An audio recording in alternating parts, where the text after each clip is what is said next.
Shalom, pessoal. Boa noite a todos.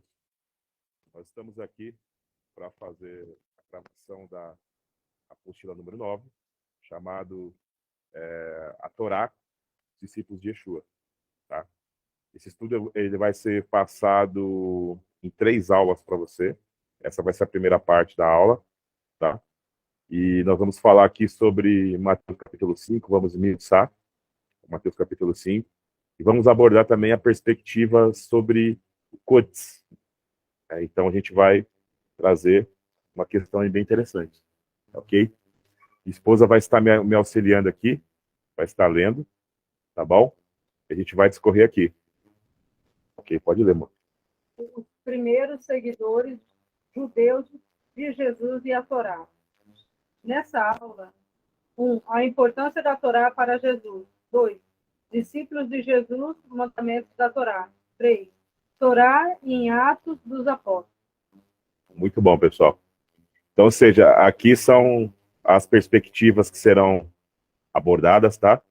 E dentro dessas perspectivas eu vou estar discorrendo para vocês aqui, tá ok? Vamos passar para a próxima página. A importância da Torá para Jesus.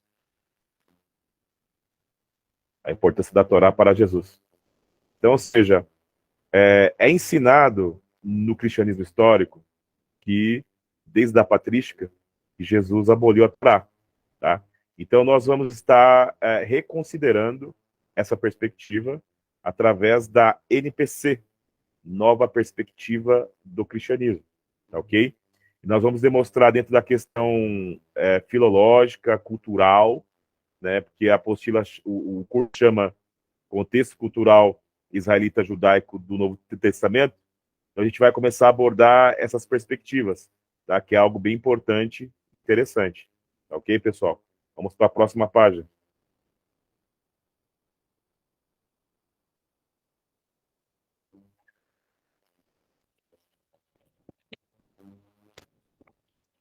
Glória a Deus.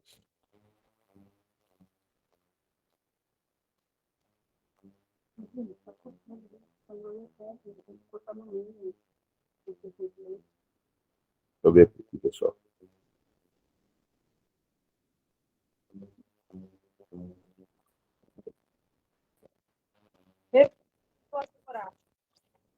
A perspectiva teológica cristã tradicional. Desde a época patrística,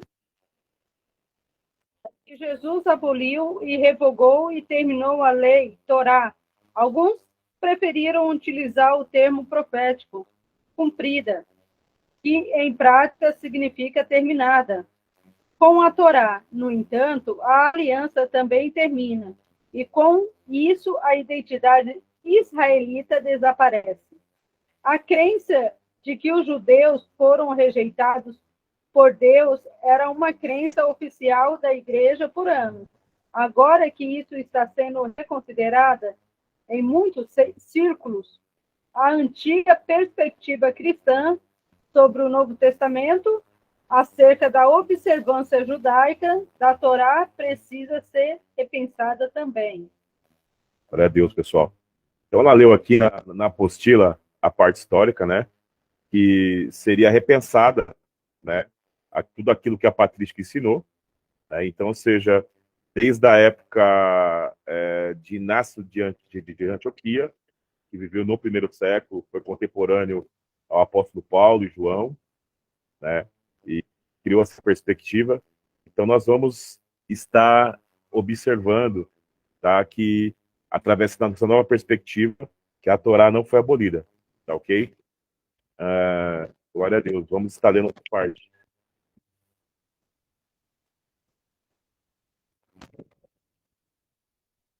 Veio para você. Jesus teve um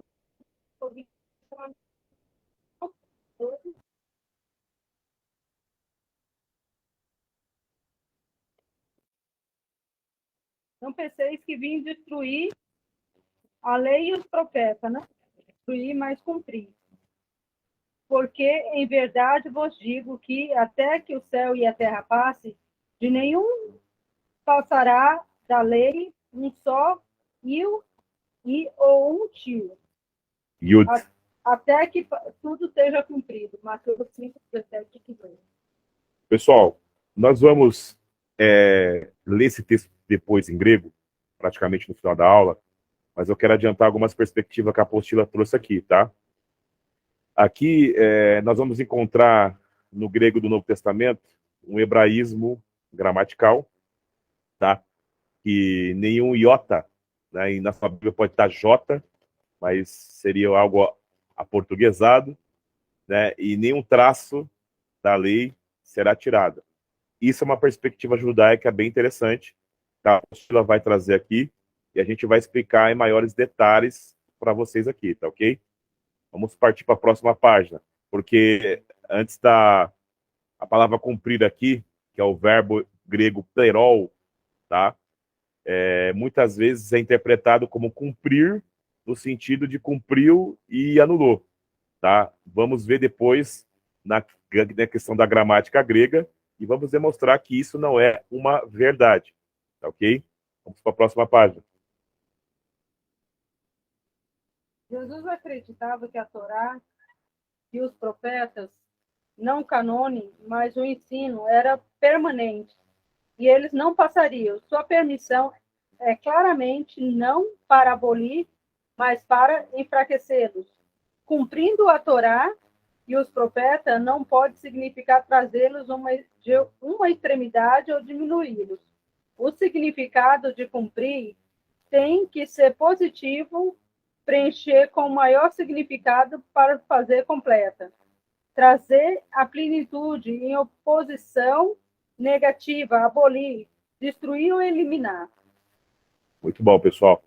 Então, a perspectiva aqui da Faculdade Hebraica traga pelo Dr. Eliris Orkenzenberg é uma perspectiva bem interessante, compartilhada por vários acadêmicos. E nós observamos aqui que o vocábulo cumprir em hebraico, nós temos o vocábulo mila, né, em aramaico, o aramaico siríaco, que significa tornar real. Então, essa questão de tornar real está em concordância com a perspectiva do Dr. Eliris Orkin. Tá? É bem interessante aqui nós abordarmos também, tá ok? Vamos para a próxima página.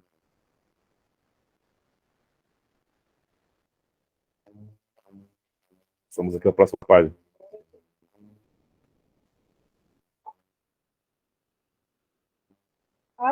Abolindo a Torá. Se a Torá é abolida em parte, é completamente abolida. A Torá disse, mas Salomão desejou abolir um Yud, que é a menor letra do alfabeto de mim? O santo bendito seja, ele respondeu, eis Salomão e 1000 como deles serão abolidos, mas nenhuma letra da Torá nunca será abolida. Talmud de Jerusalém. Muito bom, pessoal. Aqui temos um Midrash Haggadah, que foi usado do Talmud, sobre a mesma perspectiva que Jesus trouxe. Lembrando que isso não era um pensamento aleatório de Jesus, mas já era um pensamento da época, tá? E essa parábola que o Talmud fala sobre Salomão, tá? É bem interessante, por quê? Porque ela está associada a uma perspectiva. Por exemplo, pessoal, se eu anulo um traço de uma letra e uma letra da Torá, eu vou estar mudando a Torá de sentido, e se eu mudo a Torá de sentido, eu vou estar anulando, né, os princípios dela, tá? Então, ou seja, é nesse sentido que a apostila está querendo passar também, e eu vou trazer outras perspectivas também mais à frente, tá ok? Vamos passar para outra tela.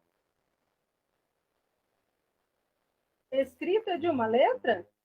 A segunda palavra hebraica na passagem é Beit. A menor letra é o Yud. E a letra do meio dessa palavra, a escrita de uma letra é um Kots. Uma escrita decorativa, apontando para cima, na parte superior do Tav. Penúltima letra dessa palavra.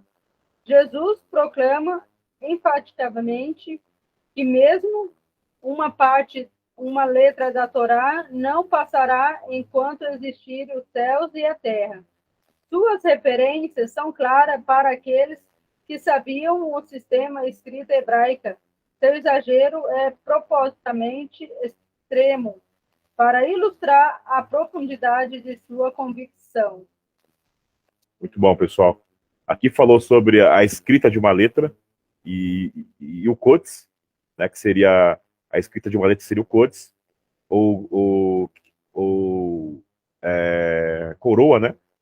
Eu vou explicar duas perspectivas, pessoal. A perspectiva que a apostila está trazendo, tá? E vou colocar uma outra perspectiva também. Depois eu vou colocar aqui exemplares já de duas letras, né, da Torá, para a gente mostrar para vocês o que é um quotes, para vocês saberem o que é um quotes.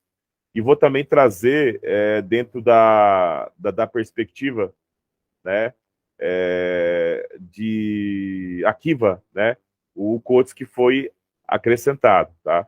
Que é bem interessante. Então, ou seja, o quotes, né, se eu tiro o quotes e tiro o yud, eu posso mudar o sentido da Torá. Vou dar um exemplo básico. A palavra Adonai é composto pela consoante Aleph, Dalet, Nun e Yud, né? Se eu tiro a letra Yud, que é o sufixo pronominal ali, tá? Eu vou ter a palavra Adon. Adon, Senhor. Adonai, meu Senhor. Então, se eu tiro o Yud, eu vou mudar o sentido da letra, né? E se eu tiro, por exemplo, o Kots, da letra Dalet, que a letra Dalet tem um Kots. Se eu tiro o Kots da letra Dalet, tá? Ela vira um Resh. Então, ou seja, eu vou ter uma outra palavra, tá ok? Então, é nesse sentido que até que se passe céu e terra, nenhum Kots, né, e nenhum traço de uma letra, né, e nem o Yud será tirado da Torá. Mas eu vou explicar isso detalhado quando a gente entrar no grego. Vamos para a próxima página. A menor e a maior. Qualquer, pois, que violar, afrouxar, soltar ou desamarrar um desses mandamentos, por menor que seja, e assim ensinar os homens, será chamado o menor no reino dos céus. Aquele, porém, que cumprir, guardar, fazer e ensinar, será chamado grande no reino dos céus. Pois vos digo que se a vossa justiça não exceder as dos escribas e fariseus, de modo nenhum entrarei no reino dos céus. Mateus 5, 19 e 20. Claramente, alguém deve fazer e ensinar os mandamentos. Mas mesmo aqueles que diminuem ou violam, soltam a Torá, está... Pode virar a página. Está aliada, está dito sobre aqueles que quebram e ignoram completamente. Muito bom. Então, pessoal, aqui Jesus ele está admoestando no Sermão do Monte, né, que é aquele que tira um cotes, né, da Torá, né, e a melhor letra, ele está o quê? Adulterando a Torá. Ele está anulando a Torá. Tá ok? E ele fala no verso 20 que a nossa tzedakah tinha que exceder a dos escribas fariseus. Eu vou explicar isso em melhor detalhes quando eu ler o grego para vocês aqui, tá? Que é bem interessante. Tá ok? Deixa eu ver outra página aqui. Se for da Cachirute, eu vou deixar para a próxima aula. Não. Pode ler. Para Jesus, a Torá e os mandamentos são permanentes e eternos. O exagero da frase menor letra é escrita de uma letra e ilustração dessa crença. Outra ilustração, aqueles que desatarem, desapertarem e interpretar os mandamentos para torná-los de menor importância serão chamados o menor. Aqueles que observarem e ensinarem os outros grandes.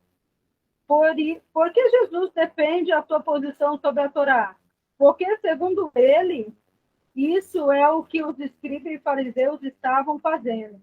Essa é a sua visão do tipo de justiça. Muito bom, pessoal. Então, ou seja, é bem interessante aqui que aquele que tirasse um yud, que tirasse um kotz, ou um traço de uma letra da Torá, seria chamado o menor no reino do céu. A gente vai identificar isso no grego, porque a palavra menor aí, em grego, não é a palavra micros, mas está a palavra elakistos. Elakistos significa mínimo do mínimo, tá? No fato da pessoa estar tão pequena no reino que ela não seria vista. Então é bem interessante nós observarmos essas perspectivas, por quê? Porque aquele que, devido à sua interpretação, anulava a Torá, seria chamado de menor no reino, tá? Então é bem interessante essa perspectiva também, tá ok? Eu acho que essa parte, tem mais uma parte.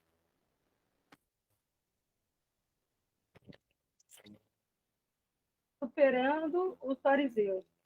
Se a justiça de vocês não for superior à dos fariseus e mestres da lei, de modo nenhum entrarão no reino dos céus. Mateus 5:20. O que é a justiça de escribas e fariseus? Escribas e fariseus eram vistos por alguns outros como liberais, progressistas, buscadores de coisas suaves, Qur'an, inovadores, aqueles que afrouxam, relaxam regras da Torá. Na opinião de Jesus, porque suas tradições e interpretações eles haviam abolido, invalidando a Torá, essa não é a sua missão. Ele não está mais obrigado a honrar seu pai dessa forma. Assim, por causa da sua tradição, vocês anulam a palavra de Deus. Mateus 5:15-6. Vocês negligenciam os mandamentos de Deus e se apegam às tradições do homem. Marcos 7:8. Muito bom, pessoal.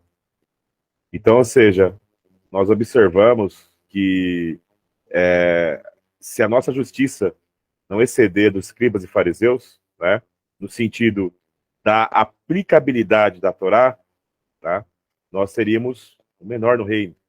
É bem interessante essa perspectiva que ele vai trazer. Tá? Essa parte da apostila cessou, eu vou entrar aqui num outro detalhe, que logo mais a minha esposa vai estar lendo. Tá? Vou minimizar a tela aqui, para a gente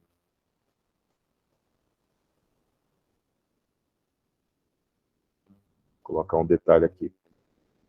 Pessoal, eu vou estar lendo uma citação do livro do Rabino Shapira, tá? Remanescente Rebeca, que vai falar um pouquinho sobre o Kotz. Tá? Então, vou ver se eu trago essa perspectiva para vocês aqui. É bem interessante. Deixa eu ver se eu acho aqui a página.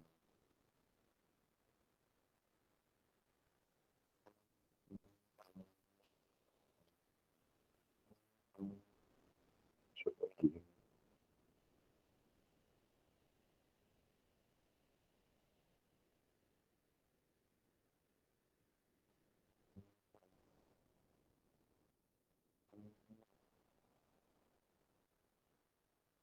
Minha esposa vai estar lendo essa página aqui. Nós vamos ler mais ou menos umas 3 páginas. Eu vou discorrendo também para vocês aqui, para vocês verem a concordância e a semelhança também. Pode ler, amor, por favor. A mensagem codificada que nos foi deixada por Moisés captura o verdadeiro propósito para a linguagem dos homens, para receber e abraçar a Torá, escrita no coração, como Moisés declarou alguns versículos antes do Deuteronômio 33. A linguagem dos homens nos fornece a ferramenta adequada para encaminhar como mestre do universo e, às vezes, pode parecer que viver um estilo de vida religioso dificulta a simplicidade do nosso caminhar com Deus e o cumprimento dos mandamentos que não estão longe de nós. De acordo com as próprias palavras de Moisés, Nossa caminhada com Deus e o nosso senso de entendimento deve ser simplistas na maneira como buscamos, ou adoramos e invocamos o seu nome. Tornar-se parte que requer preparação de nossos corações. Para receber uma nova linguagem, nos dias do Messias, como o profeta declarou: então darei lábios puros aos povos, para que todos invoquem o nome do Senhor e sirvam de comum acordo. O processo de preparação para essas coisas, novas habilidades linguísticas, exige que todos nós tenhamos um novo coração circuncidado em relação aos mandamentos de Deus hoje. Adquirir novas habilidades linguísticas pode ser exaustivo, conforme aprendemos com uma estranha história registrada no Talmud, de um encontro entre Moisés e doador da Torá escrita, o Rabino Akiva, o sucessor de Moisés com a Torá oral. Rav Yehudá diz, quando Moisés subiu ao alto, ele encontrou o santo bendito seja ele, sentado e colocando coroas nas letras da Torá. Moisés disse, diante de Deus, mestre do universo, quem te impede de te dar a Torá sem acréscimos?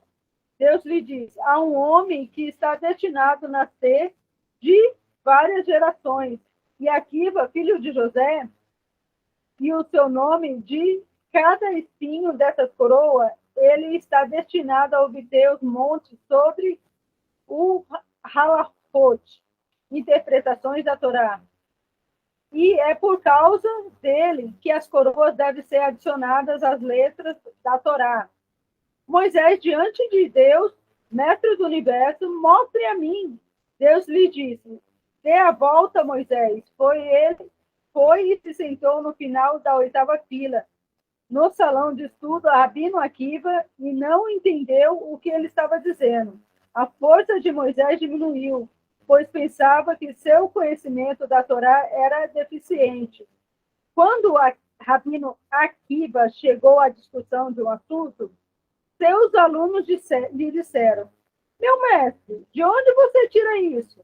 Rabino Akiva lhe disse, é uma halahá transmitida a Moisés no Sinai. Quando Moisés ouviu isso, a sua mente ficou tranquila. Por isso, também fazia parte da Torá que ele deveria receber.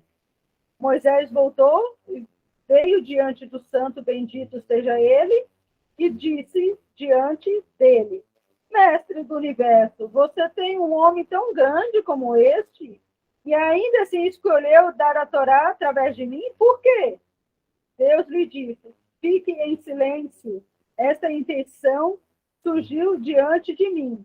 Moisés disse diante de Deus, mestre do universo, você me mostrou a Torá, Rabino Akiva, agora mostra-me a sua recompensa. Deus lhe disse, volte para onde estava.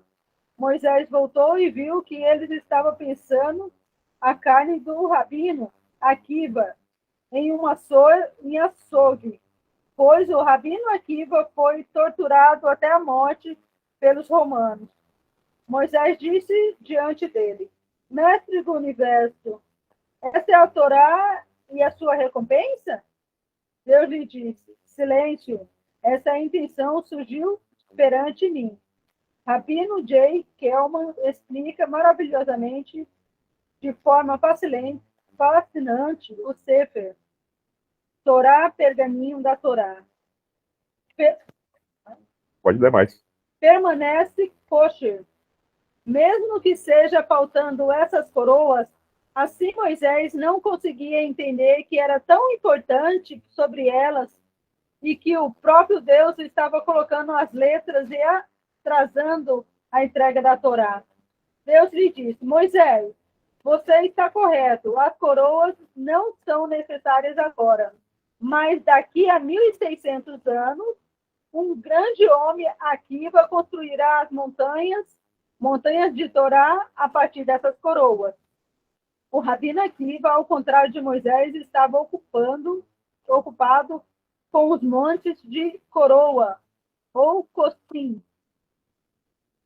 que normalmente é traduzido como espinho. Isso representa todos os espinhos que são encontrados dentro do judaísmo em torno de todos prós e contras, conhecimentos como a halahá. O Rabino Kelman faz uma pergunta importante sobre a distinção entre espinho e a coroa. Um cotes não é oposto de um keter? Um espinho não é oposto de uma coroa? Uma coroa é feita para enfeita nossas cabeças, adicionando beleza, riqueza e poder. Aqueles que merecem usá-la. Um espinho é feito, um espinho é feio e não tem valor, inflige dor, na maioria das vezes é encontrado nos nossos pés.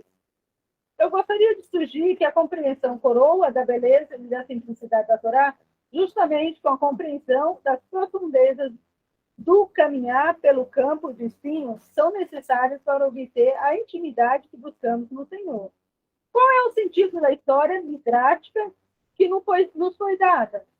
Moisés, o doador da Torá, entrou na sala de aula do Rabino Akiva e ele não conseguiu acompanhar a lição da Torá todo dia. Ele parecia intrigado, confuso. A Torá que estava sendo discutida, embora Moisés entendesse que a mensagem estava sendo transmitida através da Torá, sua transmissão era apenas para a sua geração. Os espinhos, os montes de coroa, foram desenvolvidos com bases nas palavras de Moisés, para manter a Torá relevante para as gerações futuras. O Rabino Kelman conclui brilhantemente. Moisés não havia entendido ainda, embora toda a perspectiva futura estivesse baseada nos princípios que ele mesmo havia recebido no Sinai. Cada geração deveria aplicar esses princípios à alteração das circunstâncias. Se a Torá é um guia para a vida, é impossível que as pessoas que vivam numa diferença de mais de 1.500 anos sejam capazes de seguir a mesma discussão da Torá. Assim como Moisés não conseguia entender o Rabino Akiva também estaria perdido no Beit Midrash, casa de tudo, todos os dias dos dias de hoje. O que entenderia em relação é um shiur, lição, sobre a permissibilidade de convidar alguém que dirige no Shabat para a refeição de sexta-feira à noite. Ele certamente não seria capaz de responder à pergunta se alguém deveria dizer Halel, louvor, ou Yom Hamamot, dia da independência de Israel. Ou se alguém deveria fazer um Sheyarah, oração de gratidão, ao comprar um carro. A conclusão é clara e adequada. Embora a mensagem da Torá esteja eterna, a aplicação da Torá em nossas configurações sociais deve ser adaptada por cada geração ao atravessar os campos de espinhos, assim como no caso de Akiva, para trazer a Torá à linguagem dos homens, tornando a prática acessível, facilmente compreendida e aplicada por todas as gerações. A razão pela qual precisamos dos espinhos dentro da simplicidade da linguagem dos homens é para proteger as coroas. Embora Moisés não tenha entendido a mensagem de Akiva, uma vez que ele viveu em outra geração e época, e foi Akiva que entendeu a mensagem de Moisés, e o desejo era proteger a integridade, relevância e validade da Torá para a sua geração. O próprio Yeshua se refere a esses mesmos espinhos como ferramenta que protege a relevância da Torá. Glória a Deus, pessoal. Eu pedi para ela ler essa literatura aqui do Rabino Shapira, tá? Que ele vai citar alguns autores aqui sobre a questão do Kodesh, que é bem interessante vocês entenderem, ou seja, a Torá possui um princípio. Então, os princípios dados a Moisés, para aquela época eram princípios para aquela época. E aqui, a parábola que fala de Moisés e Akiva é como se Moisés fosse 1.600 anos para frente, sentasse ali na yeshiva de Rabino Akiva, mas ele não entendesse o que Rabino Akiva estava ministrando. Por quê? Porque a Akiva estava ministrando a Torá dentro da Halahá. E a Halahá engloba o quê, pessoal? O Yud e o Kots. Ou seja, que seria algo acrescentado nas letras para uma melhor interpretação. A Halahot seria o plural de Halahá, seria formas de andar. Na perspectiva do Shapira aqui também, que é bem interessante, em concordância com o Dr. Erilio Zorkenzenberg, nós observamos que Yeshua, ele fala sobre o Yud e o Kots no sentido de não invalidar a Torá. A Torá se torna inválida quando a aplicabilidade dela se torna obsoleta. Ou seja, a forma que escribas e fariseus estavam aplicando a Torá no primeiro século seria uma forma inválida, no sentido de aplicabilidade. Tá? Ou seja, a halahá deles estava obsoletas. E a halahá de Yeshua ela iria exceder a tzedakah, que é a justiça dos escribas e fariseus. Tá? Então é bem interessante vocês observarem essa perspectiva. Por quê? Porque aí você vai entender o sentido de cumprir a Torá. Tá? Eu vou entrar aqui em outra perspectiva, ok? Que é bem interessante para nós estarmos abordando. Tá?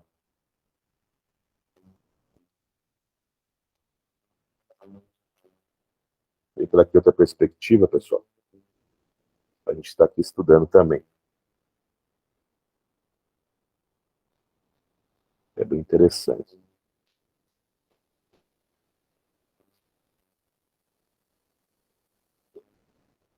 Entrar aqui no Libreira, novamente. Só que eu vou entrar aqui em outro livro. Quero mostrar para vocês aqui um exemplo de codes. Tá?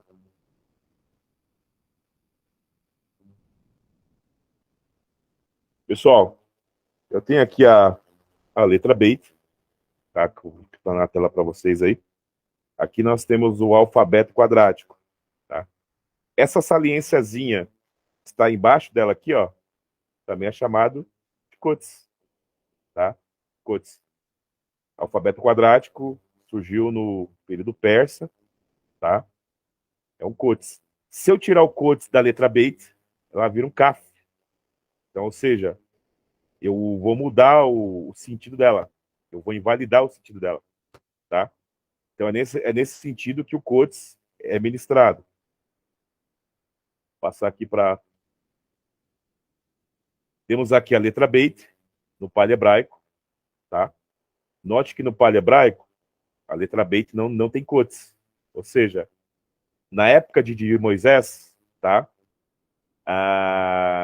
A parte oral não foi repassada na questão das letras, na questão da literatura. Mas depois de Moisés, já no hebraico quadrático, você vê que a interpretação já engloba a parte das letras. Tá ok? Vou passar aqui outra tela. Pessoal, aqui eu tenho a letra Beit no hebraico de Qumran, hebraico Ibert. Veja que, além da saliência que está embaixo, temos uma outra saliência acima. Tá? Esse traço aqui seria um cotes, tá? No hebraico Ibert. Tá ok? Vou pegar mais um exemplar para vocês aqui. Passei a letra Gimel aqui. Aqui tem a letra Dalet. Aqui a letra Dalet, no hebraico de Qumran. Temos aqui o cotes, do lado direito da letra está para cima, e um outro cotes do lado esquerdo para cima. Tá? Fale hebraico. Fale hebraico aqui, ó. Nós temos a letra Dalet, que parece um triângulo aqui, ó. Essa letra deu origem à estrela de Davi. Você vê que não tem codes. Agora no hebraico quadrático, que é o hebraico utilizado hoje em Israel. Temos aqui a letra Dalet e temos a saliência na parte de cima aqui. A diferença é que do lado direito, onde o codes era virado para cima, no hebraico de Qumran, no hebraico quadrático, ele ficou reto, com uma letra mais reta. O codes. Se eu tirar o codes da letra Dalet, ela vira um resh, ok? Só um exemplar para vocês aqui. Deixa eu sair dessa parte aqui. Vou entrar em outra perspectiva para vocês aqui. Para vocês aqui. É bem interessante.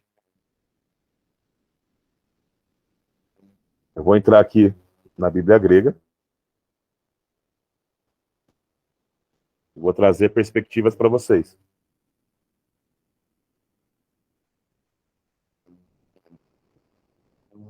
Peraí, deixa eu retornar aqui.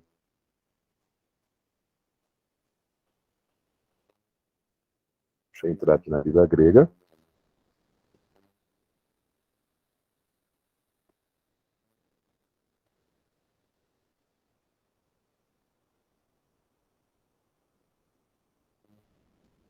Vou colocar aqui.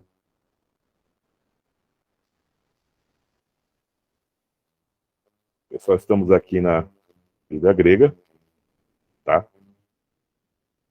Mateus capítulo 5, verso 17, tá? Me na mi seté. Me na mi seté. Não pensei vós. Jesus falando. Roti que elten venho ca ta li setai. Catali, aliás, catalisai.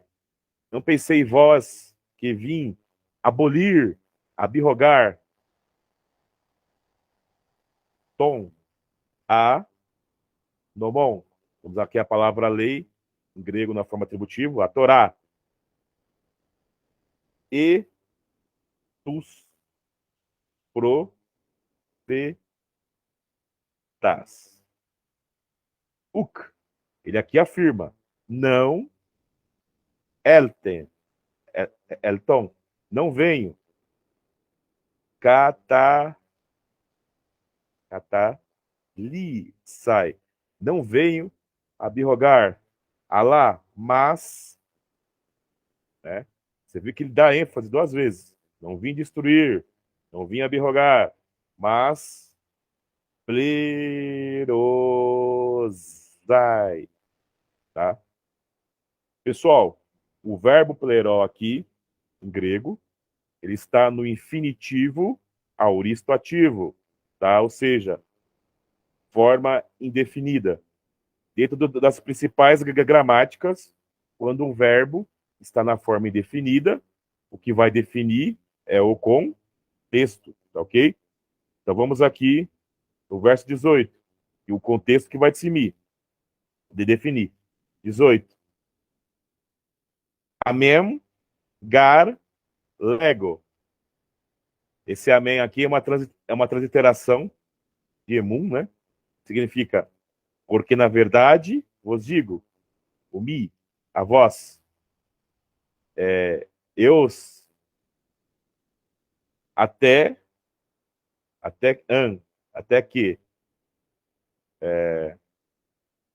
deixa eu ver aqui, até que, parelte, até que se passe, oró, Uranos, o céu cai e a terra. Iota, essa palavra iota aqui seria uma transliteração da letra Yud, né, que seria a equivalente em hebraico, né, transliteração, você pegar o som de uma letra de um alfabeto e repassar para outro alfabeto. A letra iota, em grego, seria a letra que tem um som mais aproximado da letra Yud. Tá? Até que se passe céu e terra, nem o iota, que seria o Yud, ene, mia, ou seja, nenhum Yud, que raia, é um traço de uma letra, o me, de modo nenhum,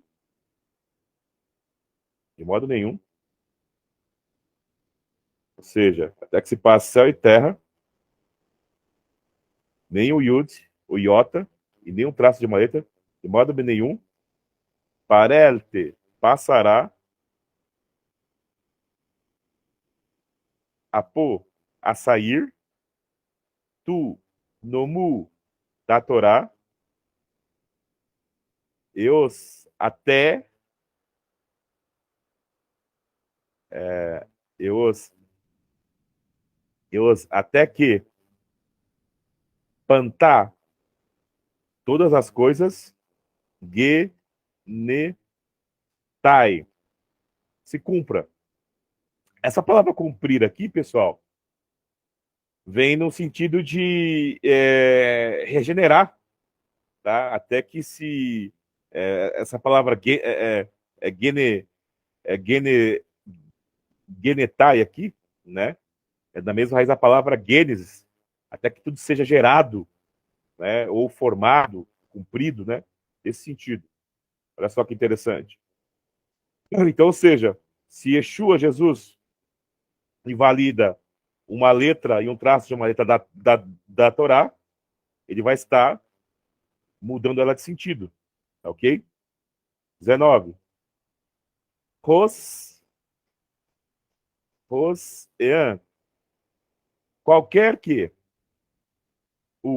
então, liste, né?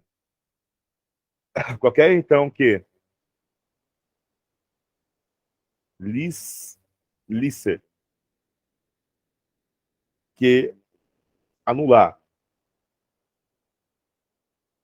mian, qualquer que anular um tom, em tolon, um dos mandamentos, tá? A palavra entolon aqui, mandamentos. Qualquer que anular um dos mandamentos, tuton, estes, né? Porque quer anular estes mandamentos, tom e lá, iston. Ou seja, qualquer que anular esses menores, né? Ou seja, aqui o vocábulo elaquistos aqui, que está no plural, seria menores dos menores dos mandamentos. Ou seja, qualquer que anular ou abirrugar o menor dos menores dos mandamentos, e daxe, ensinando ao tos, ensinando ele, os, ou seja, qualquer que anular o mínimo do mínimo dos mandamentos, estou aqui traduzindo de uma forma direta, e ensinar ao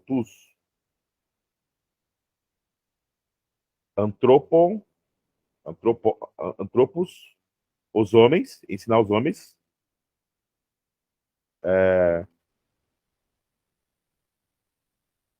e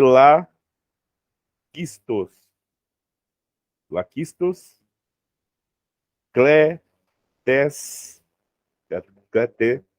cletesetai, será chamado o mínimo do mínimo, ente basileia ton uranon, será chamado o mínimo do mínimo no reino dos céus. Os de an conhecem, Mas aquele que fazer cai e didaxe, ensinar. Mas aquele que fazer o correto, ensinar. Ensinar. Aquele que fazer o correto. Estou aqui fazendo uma tradução direta, tá, pessoal? Autos, ele.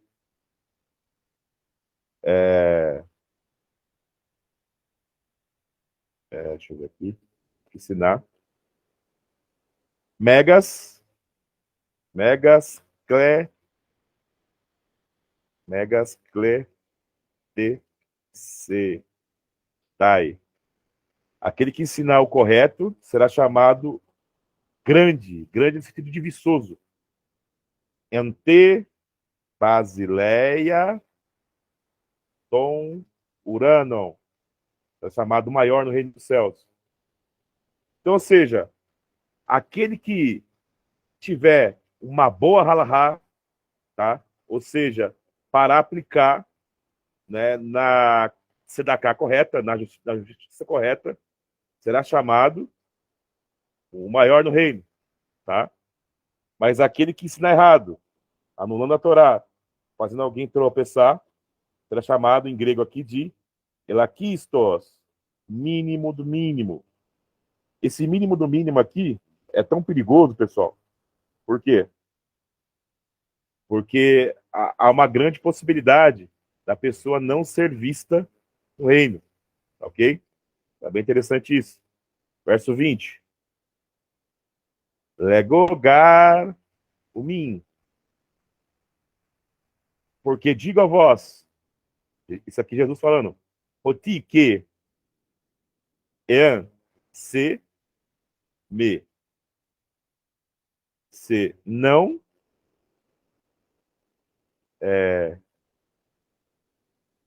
be iri se o se se não exceder e de de caió sume. Se não exceder a justiça, o mim, se a vossa justiça não exceder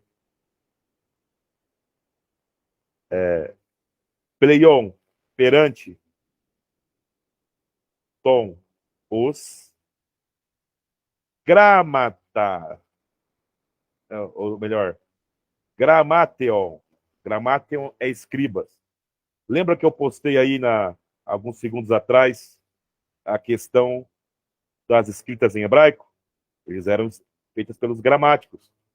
Depois que a escrita foi evoluindo, a tradição, tá, da interpretação também engloba a escrita, que deu origem à palavra gramática. Se a nossa justiça não exceder a dos gramáteos, seriam os escribas, cai e... Tem a palavra aqui, da parte do versículo. Farizaion e fariseus, de modo nenhum,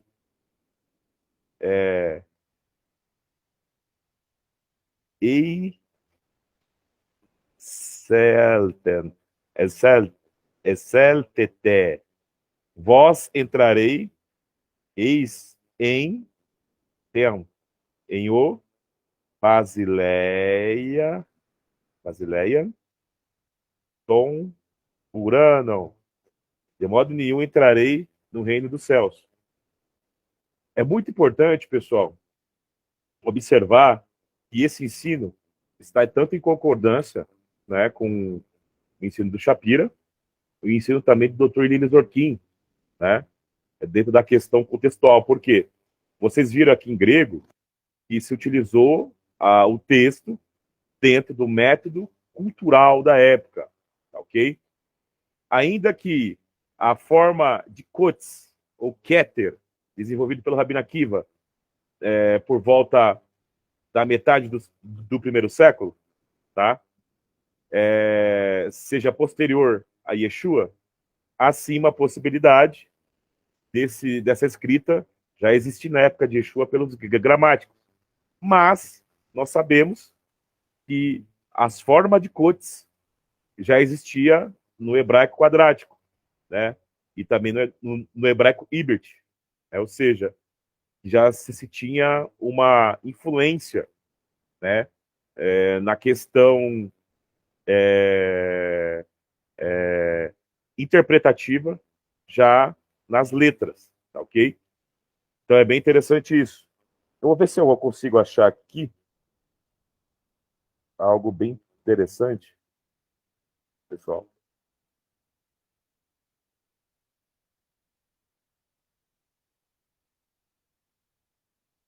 Como eu consigo achar aqui.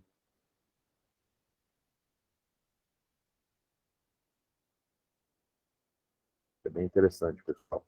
Ver se eu acho aqui. Vou postar para vocês.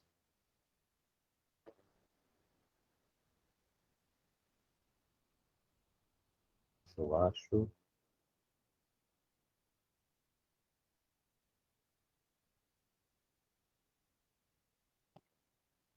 Ver se eu acho aqui, pessoal.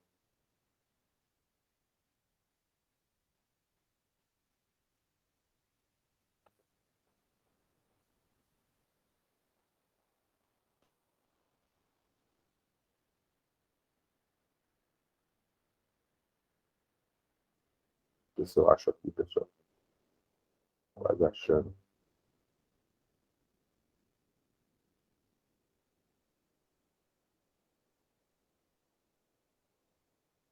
Tem algumas perspectivas bem interessantes. Deixa eu achar a mídia aqui. A salva a mídia.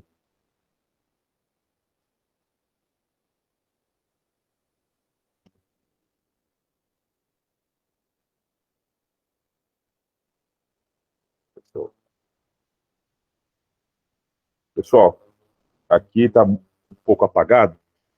Acho que dá para ver alguma coisa. Eu tirei essa foto aqui do rolo da Torá, né?